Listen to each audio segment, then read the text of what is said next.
the place.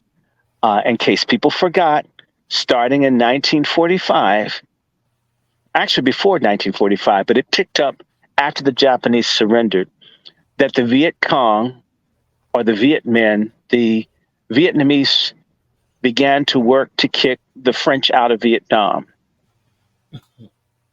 And the people in various places began to tell the French to get out. And so there were revolts all over places like Malaysia. There was a fight from the 50s, well, actually from the 40s into the 50s to get the British out of Malaysia. So by 1950, there are movements, violent movements in places like Malaysia.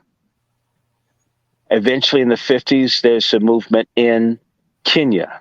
There's a movement in Eritrea. Eritrea gets conquered. It was an Italian colony. The Italians lost it. The Ethiopians seized it. And Eritrea is now its own country, though them and the Ethiopians the same thing. But, it's some African tribal shit. Let them figure it out. They never do, so let's not worry about it. But there's a fight there. There are fights everywhere. And other places in Iran, they get their leadership under Mohammad Mossadegh. They nationalize their oil, which creates a conflict between the United States, England, and Iran. They get rid of the Iranian democracy, and they put the Shah, keep him in power, and destroy the democratic movement there. It's basically a fight over the oil that comes from the southwestern corner of Iran, Abadan, one of the largest oil refineries in the world. That's a fight there. In the 50s, the Ba'ath Party takes over and gets rid of the Hashemite king. By the way, when the Middle East was created, the British had artificial kings. You had a Hashemite, this is some dynasty that was put in charge of two artificial countries called Iraq and Syria.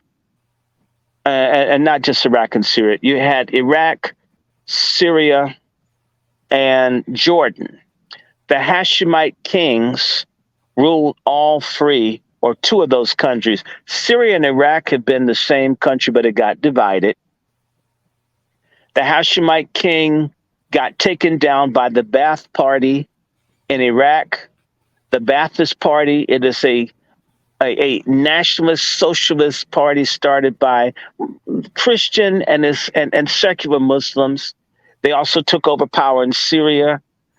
They tried to get rid of the king they assassinated the king in Jordan, but to this day you have the Hashemite rulers still in Jordan, but the Hashemite head of state was murdered in Iraq, and they got rid of the one in Syria.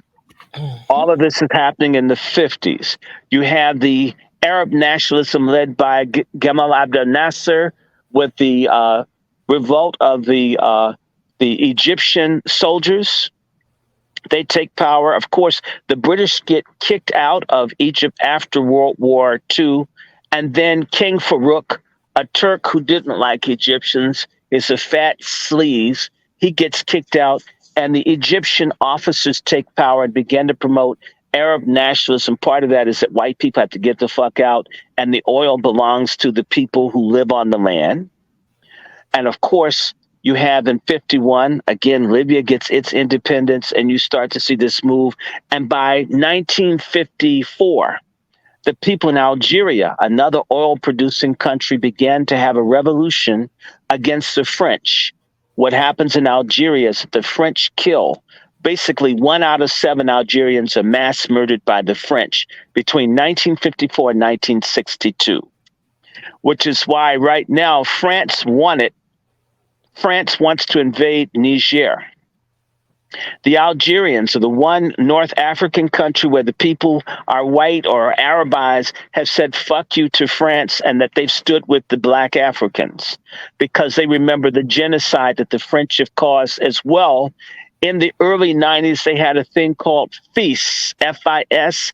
It stands for Front Islamique de Salut. The French and others caused the civil war in Algeria that claimed up to a 500,000 lives. Just lots of mass murders. It was very ugly. You can go look it up. It's a fact. This is the kind of stuff going on. But in the 50s, all of these countries began to rebel. In the 50s, Guatemala and other countries, Honduras, all of these places began to try to get independence. People need to know that there was a coup in Bolivia in the 1950s where Nazis, empowered by Americans, took over and continued slavery in Honduras into the 1960s. Did you know there was slavery in Bolivia in the 1950s? Americans took in Klaus Barbie, and people who murdered Jews and Africans were sent over to South America to create Nazi regimes like Stroessner in Paraguay. And what happened in Bolivia? America helped German SS Nazis and others kill off black people and Indian people and other people all over the world. Now, I'm moving to Libya, but I want to say the 50s, this thing kicked off. And there was this movement everywhere. And by the 60s, there were revolutions and movements to get the French and other people out of their countries. One of the things that happened by the late 50s, in 1957, Ghana becomes independent, the first English colony in Africa to truly get its freedom. And that's followed where the French are told to get the hell out of Guinea. And of course, they leave Ivory Coast. And the French began to create a fake freedom where the African countries get flags and parliaments and government, but basically the French run everything. And it's called La Communauté Française or Francophone Afrique, right? Francophone Africa. And the English have their Commonwealth of Nations. And Libya, of course, they have the Senussi, their royal family, these Islamic type folks who kiss white ass. They got all the money. The country's desperately poor. And of course, Muammar Gaddafi, copying what happened in Egypt, they had a coup and they took power late 60s, early 70s. With the discovery of oil, Libya, begins to sell oil. What happens? One thing that happens that people need to understand that changed the power is that people recognized, not just in Iran, where they had the Shah of Iran, who was backed by the CIA and the Mossad, fucked over his own people, spent all of his money on weapons to kill his own people and to suck white ass, right? This is what happened. And help benefit the people who want to be like white. What happened is that what happened just before the 50s, we mentioned certain countries that became independent, but we left out the fact that Israel, basically a white settler colony, was made a nation by the United Nations in 1948. And they drove a lot of people off of their land, and they used their influence because they were white, got the English and the Americans and the French and other people to empower Jews who'd been abused in Europe. I'm not trying to say Jews didn't get gassed or mistreated, but to me, to take land from Arabs when you should have taken it from the white people that gassed and stolen, to me is the more honest thing.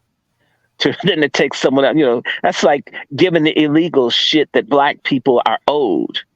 I mean, make them fix shit in Mexico, fix shit in Costa Rica, fix shit in El Salvador and Guatemala. Why the fuck take it out of our asses here? But that's what happened to the Palestinians, and a lot of the Palestinians are black. And I'm not picking sides. I told y'all, I'm a black matzo ball. I'm part Jewish. I'm part Mizrahi and Sephardic. And I'm even fake Jew. I'm Ashkenazi as well. I mean, shit, I just got to be honest about this. So, but I don't support people getting screwed over. I don't want Jews screwed over. I don't want anybody fucked, especially not black people. I'm fair. I don't want white people in Ireland fucked over. I don't like it. I don't like anybody getting screwed, but I have to start with us first. Does that sound fair to you, Brother Q? So I don't want anybody to hurt anybody else. I believe love neighbor as self. But damn it, me being a believer doesn't mean you get to fuck me because I believe in Jesus. Okay, I believe in the same Jesus as Nat Turner, except I wouldn't kill kids. Anyway, moving right along. So you've got this Israel, and there are all these fights, right? And the Israelis basically what they kicked the Arabs' ass in 1948, and they kicked the English ass and tried basically make the English run out of there with their tails between their legs, and they beat the Arabs' ass in 1948 and 1949. They beat everybody's ass in the 50s. Oh, and then Nasser, who took control of the Suez Canal, basically, like, since white people are making all this money off the Suez Canal, which was a key strategic link between England and its colonies and its ex-colonies and all, in Asia and Africa, right? All that comes through the Suez Canal, to which the Egyptians lost over 100,000 lives and got practically no money off of this major money-generating place. They didn't get anything off of it, and Egypt's desperately poor, and all this money goes to the people that used them, that ripped them off. In fact, the English and the French tricked the Egyptians to agree to this canal, then got that country indebted, and used the fact that they got lied to, the debt, to say, you know what, you guys owe us money and you can't pay us back. Well, fuck it. We're going to rule your country and take everything from you because y'all fucked up, even though we lied to you. That's how white people in subprime loans. Same shit. Trust us, psych. Fuck you. Everything is yours. Everything that's yours is mine because you trusted us and we fucked you. See? And we've been doing this for like 600 years. And I don't hate anybody. I'm just saying this is what they did. So the Egyptians like say, shit, y'all call us poor and black and stupid and we worthless, but you're making all this money in our neighborhood and we can't have any of it. We paid for it. You lied to us about the price. You fucked us for it. You make all the money off of it and we lose money and you get richer every year off of us and we died for this shit. Sounds like us in all of America's wars. Black folks, are you listening? So NASA says, hey, look, I know I'm light skinned and shit, but I'm still Egyptian. I'm still kind of black. I want my shit for my people. So Nasser took the Suez Canal and says, we're going to get paid off of shit in our country from here on out. And the English and the French and these white Jews, and white Jews always trying to get justification to be down there and violating all their treaties and agreements of how the stuff is supposed to be split up between them and the Palestinians. Notice how they keep building settlements and shit and takes the stuff, bulldozing people's houses and shit, saying in the name of God, I got to take your fucking house and beat your ass because somebody in my family lived here 3,000 years ago, so fuck you. So what, you have a title deed? I got God. And if you don't believe in that, well, shit, I got a gun. Just research it for yourself. I'm not picking. They just come and take people's shit, cut people's trees down, rape folks, and move in. Tax-free. In fact, you as an American taxpayer pay for white folks from Brooklyn or Williamsburg to go and take someone Palestinian shit from them. In the name of God, and yet that Jewish persons and atheists tell you there's no such thing as God. So how can you say God gave you land if you don't believe in the damn God?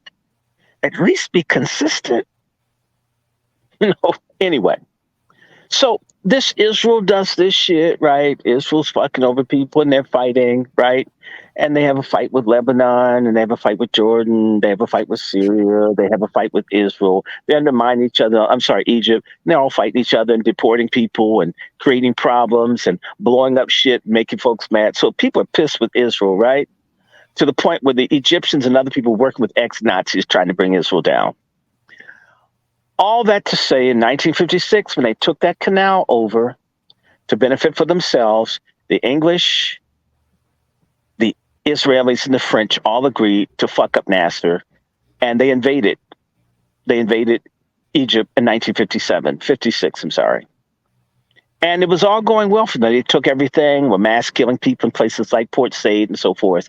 And the United States, which says, hey, look, we're the head whiteys on the planet. You didn't get our permission to beat up the sand niggers in Egypt, so you've got to take your toys and go the fuck home.